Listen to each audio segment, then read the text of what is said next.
Welcome to Real Life English. Today, we're at a cafe. Let's listen to a real-life conversation. Hi, what can I get for you? Hi, can I get a medium latte, please? Sure. Hot or iced? Iced, please.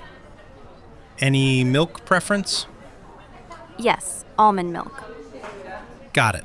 Would you like any flavor syrup? What do you have?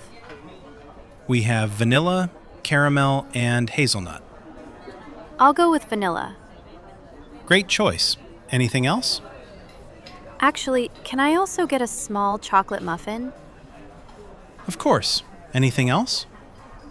No, that's all. For here or to go? To go, please. Your total is $7. Here you go. Thank you. Would you like a receipt?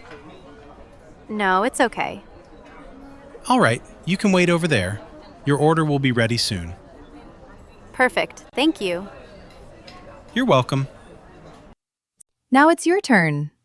Next time you're at a cafe, try using these phrases in English. See you next time on Real Life English.